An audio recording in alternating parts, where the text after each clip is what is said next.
हम इस वीडियो में किसी भी दवाई का प्रचार नहीं करते।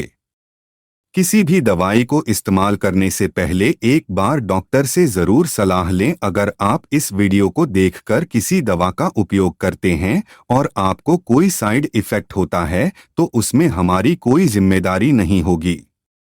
पेंटोप्डी कैप्सूल भी पेट में एसिड को बेअसर करता है और पेट की परेशानी को कम करने के लिए गैस बाहर निकलने में मदद करता है।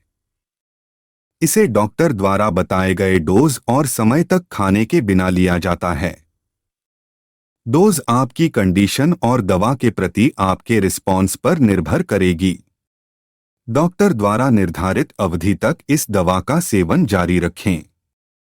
अगर आप इलाज को जल्दी रोकते हैं तो आपके लक्षण वापस आ सकते हैं और आपकी स्थिति और भी खराब हो सकती है। अपनी हेल्थ केयर टीम को अन्य सभी दवाओं के बारे में बताएं जो आप ले रहे हैं, क्योंकि वह दवाएं इस दवा को प्रभावित या इससे प्रभावित हो सकती हैं। इसके सबसे आम दुष्प्रभाव डायरिया, दस्त, पेट में दर्द, पेट फूलना, गैस बनना, मुंह में सूखापन और सिर दर्द हैं। इनमें से अधिकांश अस्थायी होते हैं और आमतौर पर समय के साथ सही हो जाते हैं। अगर आप इनमें से किसी भी साइड इफेक्ट को लेकर चिंतित हैं तो अपने डॉक्टर से बात करें। इस दवा से आपको चक्कर या नींद आ सकती है, इसलिए जब तक आप यह न जान लें कि यह दवा आपको कैसे प्रभावित करती है, तब तक ड्राइव या ऐसा कोई काम न करें जिसमें मानसिक फोकस की आवश्यकता होती है। यह दवा लेने के दौरान शराब पीने से बचें, क्योंकि इससे आपको अधिक नींद आ सकती है।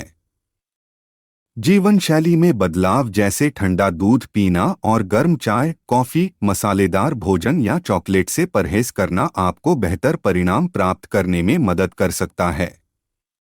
अगर आप किडनी या लिवर की बीमारी से पीड़ित हैं तो इस दवा का सेवन शुरू करने से पहले डॉक्टर को सूचित करना महत्वपूर्ण है। अगर आप गर्भवती हैं, गर्भधारण की योजना बना रही हैं या स्तनपान करवा रही हैं तो भी आपको अपने डॉक्टर को बताना चाहिए।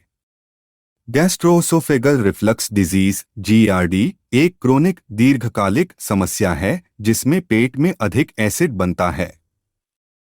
पेंटोप्डी कैप्सूल आपके पेट में बनने वाले एसिड की मात्रा को कम करता है और छाती में जलन और एसिड रिफ्लक्स से संबंधित दर्द से राहत देता है।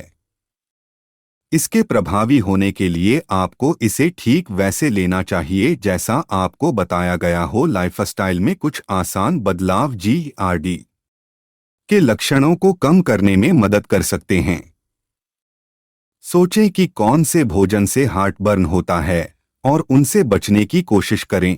थोड़ी थोड़ी देर में कम मात्रा में भोजन खाएं। अगर आप ओवरवेट हैं तो वजन घटाने की कोशिश करें और आराम के तरीके खोजने की कोशिश करें।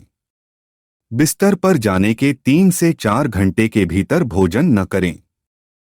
Treatment of peptic ulcer disease. Peptic ulcer disease एक ऐसी स्थिति है जिसमें पेट या गट आंत की आंतरिक दीवार में दर्दनाक घाव या अल्सर विकसित होते हैं। पेंटोप्डी कैप्सूल आपके पेट में बनने वाले एसिड की मात्रा को कम करता है, जिससे अल्सर में आगे कोई क्षति नहीं होती है तथा यह प्राकृतिक रूप से ठीक हो जाता है। अल्सर के कारण क्या हुआ है उसके आधार पर आपको इस दवा के साथ अन्य दवाएं दी जा सकती हैं। आपको दवा के प्रभावी तरीके से काम करने के लिए डॉक्टर द्वारा बताई गई अवधि तक इसे लेते रहना होगा, भले ही लक्षण दिखाई देना बंद हो जाएं। पेंटोप्डी कैप्सूल के साइड इफेक्ट। इस दवा से होने वाले अधिकांश साइड इफेक्ट में डॉक्टर की सलाह लेने की जरूरत नहीं पड़ती है और नियमित रूप से दवा का सेवन करने से साइड इफेक्ट अपने आप समाप्त हो जाते हैं। अगर साइड इफेक्ट बने रहते हैं या लक्षण बिगड़ने लगते हैं तो अपने डॉक्टर से सलाह लें। पेंटोप्डी के सामान्य साइड इफेक्ट: डायरिया, दस्त, पेट में दर्द, पेट फूलना, गैस बनना, मुंह में सूखापन, चक्कर आना, सिर दर्द। इस दवा की खुराक और अनुपान की अवधि के लिए अपने डॉक्टर से सलाह लें। पेंटोप-डी कैप्सूल को खाली पेट लेना चाहिए। पेंटोप-डी कैप्सूल दो दवाओं का एक मिश्रण है, डोमपेरिडोन और पेंटोप्राजोल। डोमपेरिडन एक प्रोकाइनेटिक है जो पेट और आंतों की गतिविधियों को बढ़ाने के लिए पाचन तंत्र के ऊपरी हिस्से पर काम करता है, जिससे भोजन बहुत आसानी से पेट से आगे की प्रक्रिया के लिए चला जाता है। पेंटोप्रेजोल एक प्रोटॉन पंप इन्हिबिटर (पीपीआई) है जो पेट में एसिड की मात्रा को कम करता है और एसिड से संबंधित अपच और हार्टबर्न से राहत मिलती है।